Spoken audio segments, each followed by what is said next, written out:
kung hindi lang po talaga pagkaswapang itong mga taong gobyerno po natin, matagal na po tayong marami ng mga train system na natapos. Pagkaswapang kasi nila sa pera. Bakit?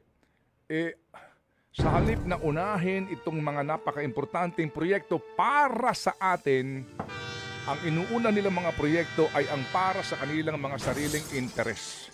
Magandang halimbawa ito ngayon, itong 288 billion na isiningit po sa pambansang budget. 288 billion. Binawasan daw ng 26. Okay, 26. So magkano pa natira?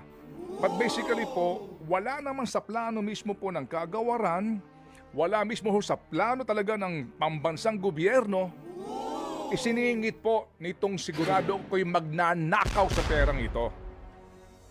Pinipilit nila dahil dito po sigurado ang kanilang kitaan.